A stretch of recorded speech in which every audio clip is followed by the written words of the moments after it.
Namaste, people. I came to know about the recent India EU FTA deal. India and the European Union have just marked a historic milestone. आज एक और ऐतिहासिक अवसर है जब विश्व की दो सबसे बड़ी लोकतांत्रिक शक्तियां अपने संबंधों में एक निर्णायक अध्याय जोड़ रही है. The conclusion of negotiations for the FTA, often called the mother of all deals. But we are on the cusp of a historic trade agreement. Indeed, some call it the mother of all deals. Signed in January 2026 in New Delhi, this agreement brings together PM Narendra Modi, European Commission President Ursula von der Leyen, and European Council President Antonio Costa. Together, they represent nearly 2 billion consumers across India and the EU, creating one of the largest FTA zones in the world.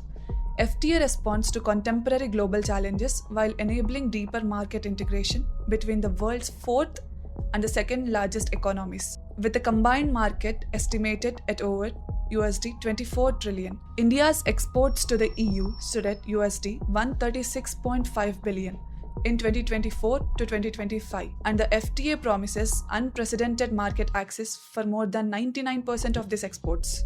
70.4% of tariff lines covering 90.7% of Indian exports, such as textiles, leather and footwear, tea, coffee, spices, sports goods, toys, gems and jewelry, chemical exports, mines and minerals will see instant zero duty access. 20.3% of tariff lines covering 2.9% of exports, such as marine products, processed foods, arms and ammunition, will gradually reach zero duty in 3 to 5 years.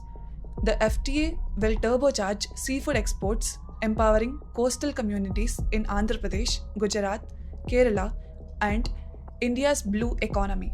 6.1% of tariff lines covering 6% of exports, such as dairy, poultry, preserved vegetables, bakery items, cars, steels, prawns, will gain partial tariff cuts or quota-based access. For the EU, India's vast market offers opportunities in green tech, pharmaceuticals, and digital trade, aligning with India's 2047 vision of becoming a developed economy.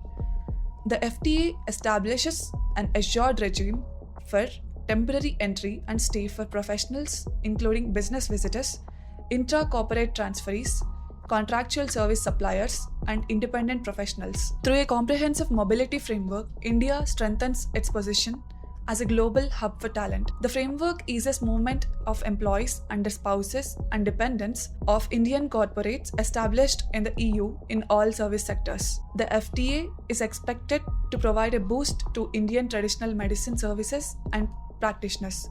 In the EU member states where regulations do exist, Ayush practitioners will be able to provide their services using their professional qualifications they gain in India. This FTA is not yet legally binding. It still requires ratification by both India's and the European Parliament. But the conclusion document signals the end of negotiations and the beginning of a new era in the India-EU relations. With 2 billion people, 99% export coverage, and leaders from both sides committed, this agreement is set to reshape trade, investment, and cooperation for decades to come.